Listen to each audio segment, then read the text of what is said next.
listening to the Art of Homeschooling podcast, where we help parents cultivate creativity and connection at home. I'm your host, Jean Miller, and here on this podcast, you'll find stories and inspiration to bring you the confidence you need to make homeschooling work for your family. Let's begin.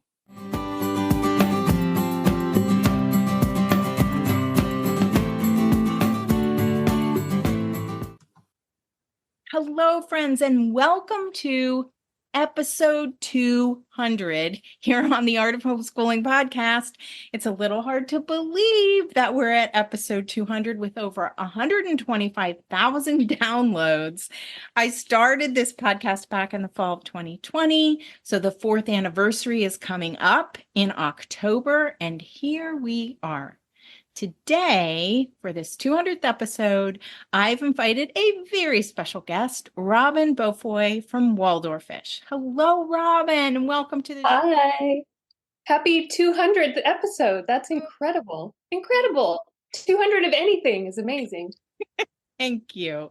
Yeah, it's hard to believe, really, on my end. Like, I just record a podcast episode each week, and here we are. So fun. Robyn and I have been online friends for years, and in fact, we met in person in Atlanta in 2019, I think. Wow. I know, a Waldorf homeschooling conference, but we get together on Zoom to chat, which is always fun. And one of our favorite things to talk about is how to customize the Waldorf approach to meet the needs of our children, your children, in an authentic way. So today, we're talking all about ditching the dogma. Woo! I know. Because none of us want to just accept things without question, right? Or blindly follow any educational approach. So stay tuned for our top tips and lots of examples of how you can ditch the dogma and make Waldorf your own. But before we dive in, I want to introduce you to Robyn in case you don't know her, and we'll also touch on all that Waldorfish offers to homeschoolers. So here we go. An early career as a park ranger led Waldorfish CEO Robyn Beaufoy to her love of illustrating and education. Trained initially as both a public school and Waldorf teacher, she has been involved in art and education for over 25 years, including homeschooling her two children for some of that time. Robyn is the keeper of the creative vision held by the Waldorfish team, which serves up modern Waldorf-Inspired curriculum resources for homeschooling families and teacher training. Working out of the premise that life is short but sweet, for sure, she empowers soul-filled teachers and families to find their joy in teaching and making art. Robyn is the author-illustrator of From Here to Everywhere, a book for children and their grown-ups about living our best lives and sometimes losing someone we love. Oh, I'm so excited to have you. And I just want to mention here that there are so many members of my Inspired at Home community who talk about Waldorfish courses. Oh, I love it. It's so fun to know. So people will ask, do you recommend this? Who's done it? You know, and that kind of thing. And some of the favorites. Oh, yeah. Tell me. Yeah, include the form drawing for grades 1 through 4. Botany. Everybody loves the botany. Oh, great. That's so nice. The geometry. Awesome. Well, I will pass that on to the teachers of those courses. They will love that.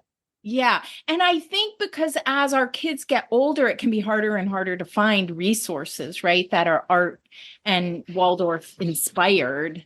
So, yeah, I think that's such a great thing. And I just wanted to share that with you. Thank you. I love hearing it. So as I was beginning to think about this conversation, I thought, oh my gosh, we could have just recorded all of our conversations through the years and put it together. It's true. Might have been a little disjointed, but yeah, this has been an ongoing theme for you and I since 2019, which seems like a really long time ago. I No, it does, doesn't it? But I just want to say we love talking about this stuff. So here is the first question for both of us. And that is, when either of us first discovered Waldorf, what was our impression of the approach? And did it feel dogmatic? And I just found that to be so interesting. I always love kind of going back to the origin story, right? And I'll talk more about that with the very first Waldorf school too. But I'm just wondering, I know little bits and pieces of your story, but when you first found Waldorf and then you did teacher training, what was that like for you? So I came to know about Waldorf education when I was in my master's program. And I was studying comparative education. And so I was looking, and this was me pre-children, early 20s, footloose, fancy-free, no obligations. I was studying comparative education, so looking at lots of different pedagogies, different ways of educating. And Waldorf was one of the many things that was served up to us to take a look at. And I didn't not necessarily fall in love at the time, but it definitely caught my attention at the time. And I loved the idea that it was child-based. Like the whole idea is that you're looking at the child or the children in front of you and putting together the puzzle pieces and figuring out what they need. So you're not necessarily trying to give this blanket approach that will work for 30 children. Really, you're looking at the child or the small group of children in front of you and using a foundational understanding of child development, then you're creating the different things that you're going to use with the children. And I found that to be very different than some of the other approaches that we were looking at. So I sort of tucked it in the back of my mind, someday when I have children, I would like to do that with them if possible. Yeah. So that's kind of how I first came to notice it. And it definitely did not feel dogmatic, but also I wasn't in it. You know what I mean? I wasn't experiencing it in real time. I was only reading about it at that point. So no dogma at that point. It's so compelling to me, that concept of looking at the children or the child in front of you and using that as the starting point for the curriculum, for the lessons, for whatever it is that you bring them. My first experience with a dogmatic approach was actually Montessori, because I, a little earlier than you, was in grad school and Waldorf wasn't even mentioned. Oh, yeah. Didn't exist. Did not exist, right. And so to me, as I'm listening to these different possible approaches, Montessori seemed the most alternative, I guess. When I started teaching, I began teaching in high school English, but I was so discouraged. I then the next year went and worked as an assistant in a Montessori early childhood classroom.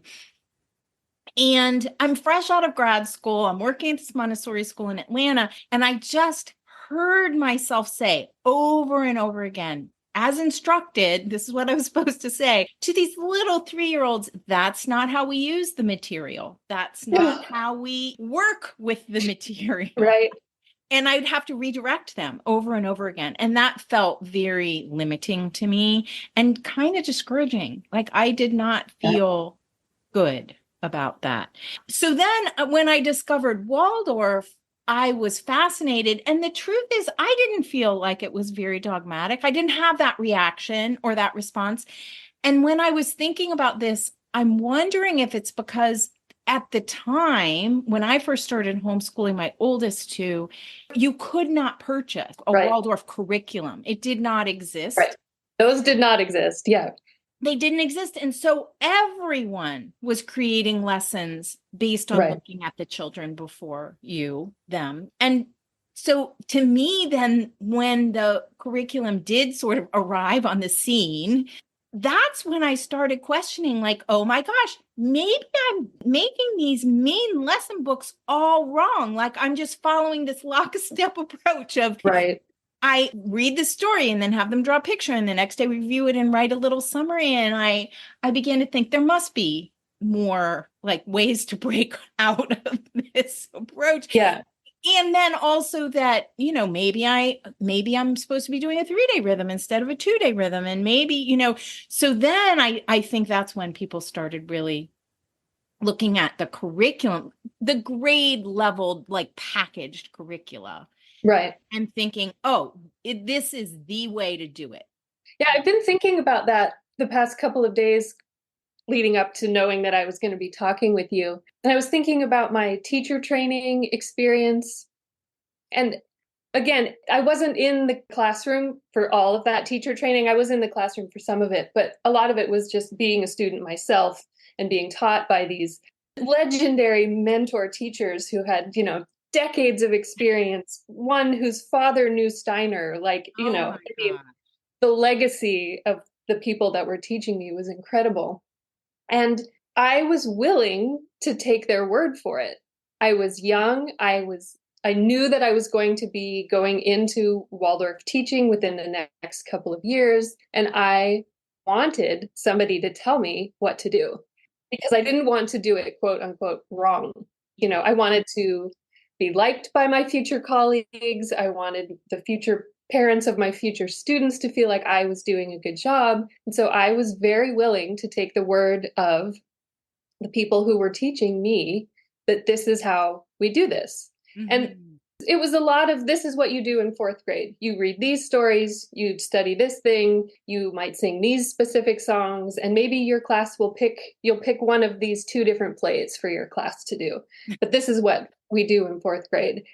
Yeah. And I was just willing to take their word for it. And it's interesting because there is a benefit to have that as a starting point. And I actually Yes. think on the journey, right? As parents, as homeschoolers, we often start there, right? Yes. We want that. And then It's a foundation. It offers like stability, which is, again, we're all looking for that. We need a place to start. So, yeah. And then as we grow and learn and our children grow, we begin to branch out, right? We begin to be willing to sort of look beyond. And so for right. me, that came in this incredible interest in the very first Waldorf school. So I started when my kids, I think my boys were probably like 10 and 8. So we had been homeschooling a few years, and I just became fascinated in the first Waldorf school and sort of everything around it because I had not gone through teacher training. And there are those three collections, those three books that are collections of Steiner's lectures that are read in teacher training. So I decided I would read them myself. And Wow. I know. And Daunting. then had these conversations with my friend Allison, who is also an educator and a homeschooling mother of 3. And we had these conversations about the lectures. And it was fascinating to me because I felt like going back to that original first school and also knowing that Steiner didn't really intend to start a movement, right? He Right.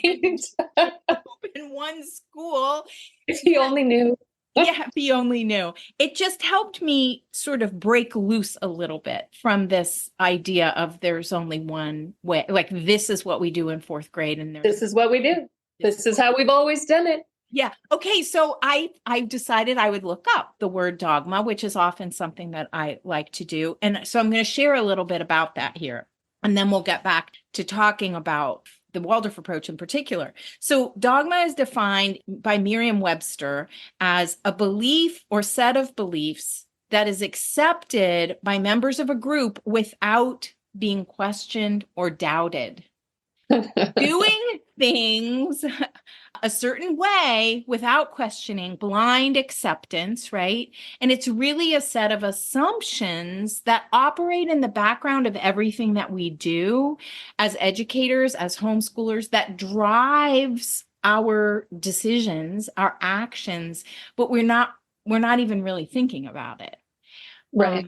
So this reminds me of a story. I don't know where I read this, or maybe my mother-in-law might have told me this story, but there's this really interesting, funny story about, I don't know if you've heard this, but it goes like this. So for generations, women cut off the ends of their pot roasts before cooking them because that's the way it's always been done, right? One of them asks their mother, their grandmother, they find out that their great grandmother only did that because she didn't have a large enough roasting. Isn't that just so great? And educational dogma can be so like that too. Like it gets passed down and we Yes. blindly follow, this approach Yeah. without question. Can I And give an example? This is like the Waldorf version of the roasting pan yes. story. So when I did finally pick up my first class and start teaching at a Waldorf school, in the few weeks before the school year started, a very well-intentioned teacher who had previously taught that same grade, like I was going to be picking up a sixth grade. So she had taught the sixth grade the year before. Okay. She came to me with 2 or 3 gigantic bins full of books and resources, and I don't even know what else. All kinds of like science material and all this stuff. And she said, "Here, this is what we do in sixth grade." And she handed me these things, and I was like, okay. Part of me was, well, actually, a lot of me was very relieved that somebody had just handed me some things and basically told me, if you do everything in these bins, you will do what we've always done in sixth grade. And now, as I look back at it, like if you stretch that out over time, and like I handed the same set of bins to the next teacher, at the end of the year, who's going to pick up the sixth grade, and I say to them, this is what we do in the sixth grade. And then they do the same thing for the next teacher. This is what we do in the sixth grade. And just sort of blindly following that, stretch that out over decades. Yeah. I mean, and you can see where this dogma, where these ideas sort of like, we assume, oh, well, this mentor teacher handed me these things. Right. She knows what she's doing. So Steiner must have said, this is what we do in the sixth grade, or she would never have handed me these bins of resources. So right. Steiner must have said this, Steiner must have said, this is what we do in the sixth grade. And then it's growing stale and sort of stagnant, right? The approach, if that continues on and on and on, and yet no one quite knows what to do. Right. Right. And so, I think many of us are attracted to Waldorf because, there are probably different reasons, but there's the beauty, there's color, there's art, there's nature and the love of the natural world, the stories, the songs, and all the things. And probably the look of a Waldorf classroom, even if parents beautiful. haven't the aesthetic. One. Yes, the aesthetic. Even if they haven't visited one, they've seen pictures, right? And I think you were the one when I talked about this. I think I spoke about this at the Atlanta conference and how far removed, like your example of the bins, right? And how far removed, I often say we're at least 3 times removed from the original school, because we're trying to copy today's Waldorf schools that are copying the earlier Waldorf schools that are copying the first Waldorf school. And there's a lot that gets lost in translation here. And I think you're the one who came up with the analogy of the game of telephone. Yes, it's a terrible game of telephone. It's a terrible game of telephone. Yeah. And so I think that, just as an example, like, yes, we want to preserve childhood. That's just one tiny little thing, but we don't want to isolate our children from the world and live in a bubble, right? And so learning for us as the adults and the teachers, to customize, to personalize the approach is just so important. To bring it new life, to gather, a sense of creativity and a spark. To keep it living, to keep it alive, so that it's not this dead thing. Which is so interesting, because that is exactly why Rudolf Steiner created the approach in the first place, because he felt like teaching at the time was too abstract, was the word he used, and that it was boring and not alive, right? He wanted to bring it alive with the lively arts. So I remember earlier on in my journey also, at some point, so probably a few years after I started looking at information about the first Waldorf school. Oh, and in fact, I actually looked this up. In 2008, Steven Sagarin published the first article that he calls Playing Steiner Says. Yes. Oh my gosh. So it's love his work. I love his work. So he's busting these myths. And I'm going to give a couple of examples here in a sec. But I just want to give a little background. So Steven Sagarin, high school Waldorf teacher, he also taught elementary earlier on, but he's taught in many of the recognizably named, right, Waldorf schools around the country in the United States. And I'll be sure to link to the 2 articles that he still has on he has a blog on his website. The first one is Playing Steiner Says 22 Myths About Waldorf Education. And then he has a second one, 9 more. And here's a quote. I just want to read this quote from his first article that was published in 2008. And when I discovered this, I felt so liberated, right? Yeah. So freeing. It's so freeing. So here's a quote. Understandably, but not necessarily happily, Waldorf education is known primarily by its external characteristics and trappings, characteristics about which, surprisingly often, Rudolf Steiner himself had little or nothing to say. Or what he had to say about teaching and learning is not what we find in practice today. Or what he had to say leaves open many more possibilities than are available in practice today. Think into that for a moment. Yeah, you can relax. Yeah, take a deep breath. Take a deep breath. So here are just a couple of examples in these articles. These are practices in Waldorf schools that now a lot of homeschoolers do too. I'm just going to name 3. The first is... And I have one too. We'll see. Oh. I have a couple, but we'll see if you hit them. Oh, good. So the first one is festivals. I always find this to be so interesting because Steiner did talk about festivals a lot, but they were in his broader lectures to people who came from all over the world just to listen to him speak. So it wasn't specific to the schools, to starting the school. So yes, festivals are wonderful, but it does not have to happen in a school setting. I find that to be a bit of a relief to some homeschoolers who are trying to make these perfect festivals. Math gnomes, I just think it's hilarious. That math gnomes were really invented by Dorothy Hare at one of the first schools in the US, Steiner did not talk about math gnomes. He actually suggested beginning to teach arithmetic with division by bringing in pieces of paper or beans. Yep. Or like rocks or, acorns that you found on the way to school.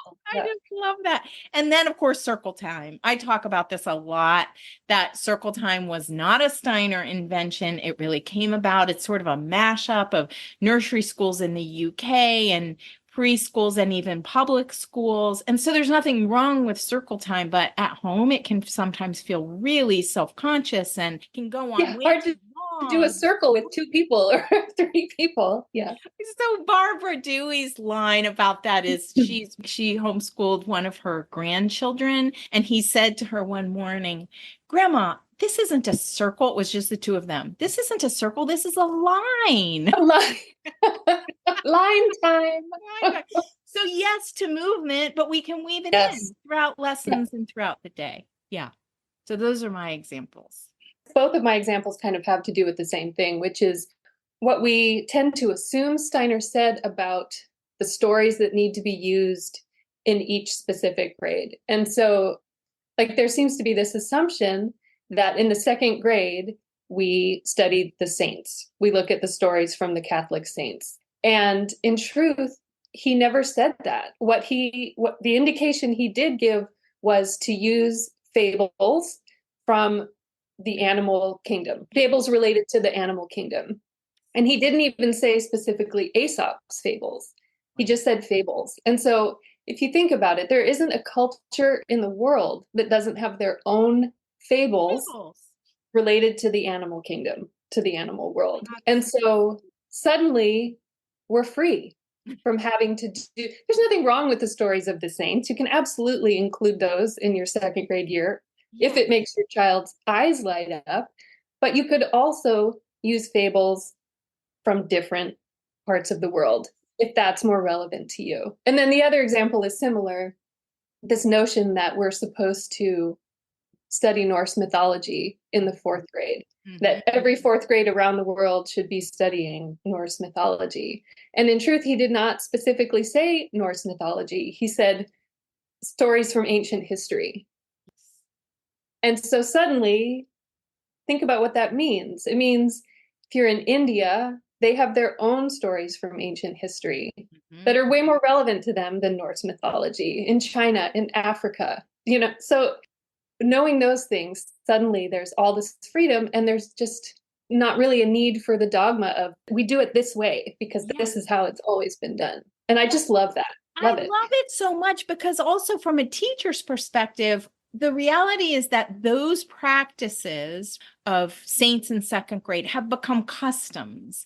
And there is an Yes. interesting reason for the custom, right? It's to contrast the sort of our reaching for the divine and being the best we can be with the foibles of the animal characteristics, right? That we have some similarities to. And to contrast both of those, to sort of call our children to be the best version of themselves.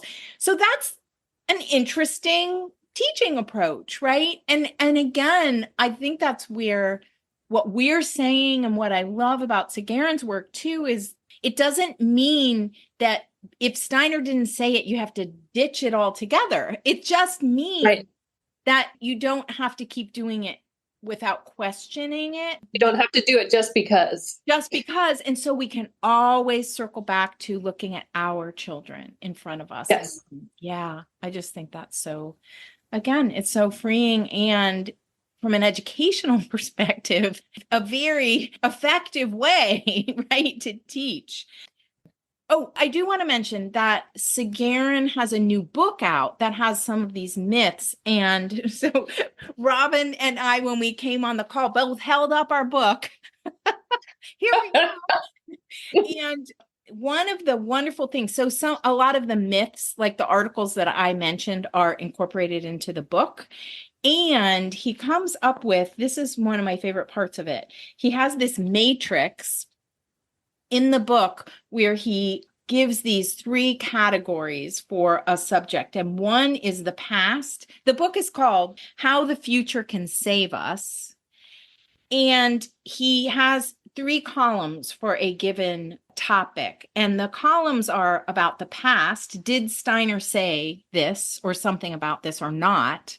And then about the present, what is the present practice in schools today? And then about the future, should we continue that practice? Right. So fascinating to me. I love this because it reminded me of Waldorfish and your work, but that Steiner said painting on both white and colored and tinted paper was enlivening, right? Shocking. I know, shocking for children. And then his comment about the present is that many teachers don't even know this, aren't even aware that Steiner said this. And so for the future, we should strongly consider making this a part of our practice. Right. Yeah. So interesting. So I'll put a link to that book in the show notes, which, by the way, you can find at artofhomeschooling.com/episode 200. A couple other things that I want to mention are that, first of all, I do think that the dogma within the Waldorf community movement has begun to shift, right? Has begun to kind of break loose. And I think it started with the 100th anniversary. So in 2019, that marked 100 years since that very first Waldorf school opened. And there were a lot of conversations about what the next 100 years might look like. And in particular, at OSNA's conference in 2019, OSNA is the Association of Waldorf Schools of North America. They talked about, in celebration of the 100th anniversary, this phrase kept coming up of responsible innovation. Yes. And so I want to read a quote, and then I want to hear your thoughts on this, Robyn. So here's a quote from an article. I'll also link to this in the show notes. An author, Beverly Amico, shares about conversations at the conference, and she concludes the article with this quote. Together, we can shift paradigms around the way things, quote, have always been, and make learning experiences relevant to our students, responsive to their unique identities and tailored to their abilities. Oh, yes. So isn't it wonderful that within the movement, this is happening, this shift is happening too? Yes. I remember that year I attended a local meeting of many Waldorf minds, and the topic of the 2 days, I think, was responsible innovation. And what does that mean? And I mean, it translates directly into homeschooling as well. I don't see any walls between the classroom and homeschool as far as what responsible innovation means. And I think the most important thing to remember is that when we say responsibly innovate, we're not saying wing it. We're not saying do whatever you feel like. It's fine. Steiner didn't say, Right. And we're not saying throw it all out. Right.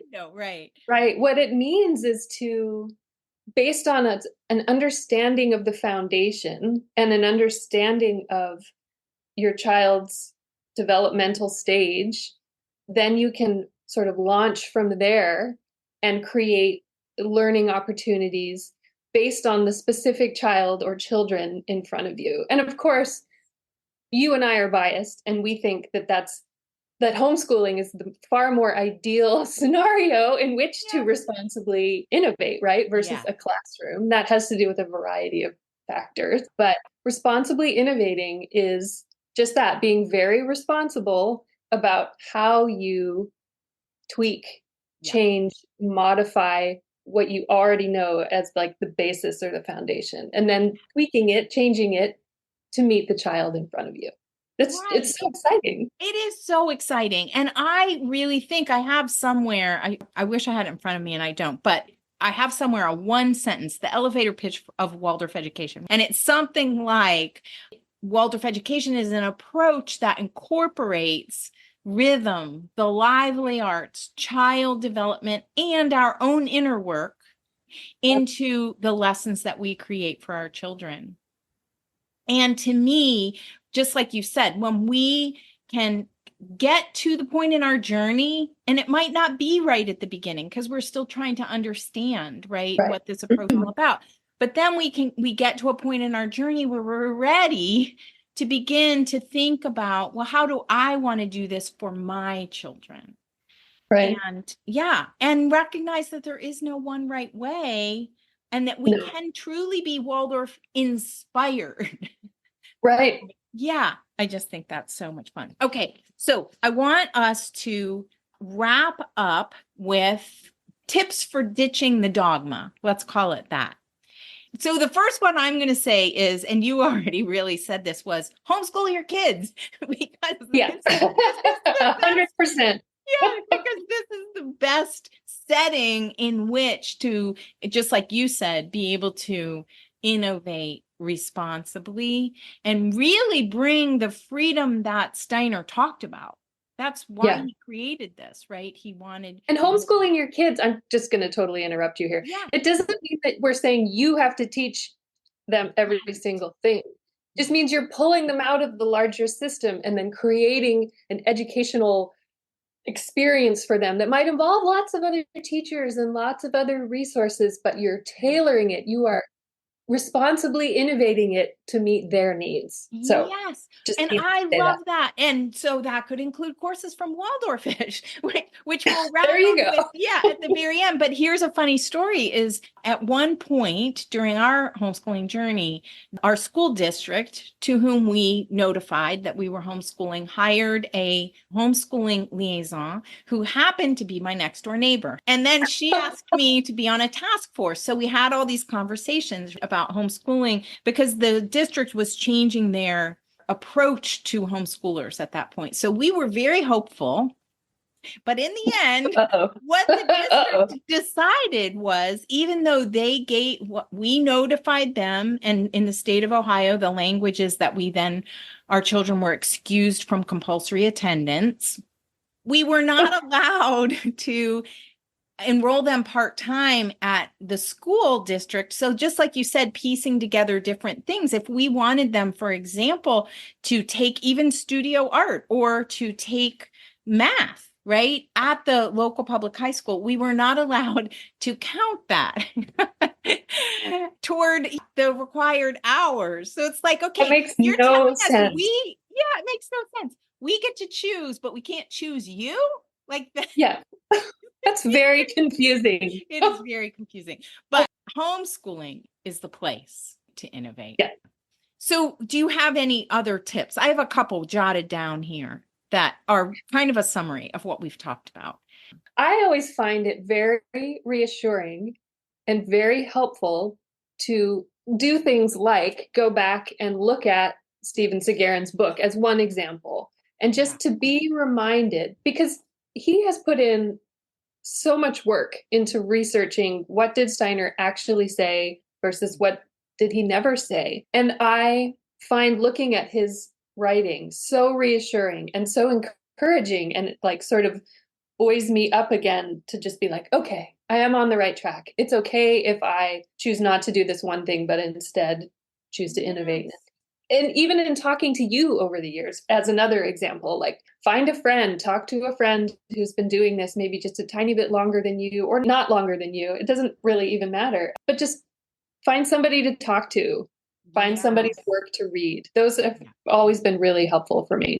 Yeah. And then to sort of wrap up some of the examples that we mentioned, you know, use a purchased curriculum if you have one as a resource, not as a lockstep, do this, this, this, and this, right? Right. As a foundation. I say that just all the time to homeschoolers, like make some decisions yourself first about what you want your year to look like, what you want this month to look like, and then pull some of the things that resonate with you from the curriculum.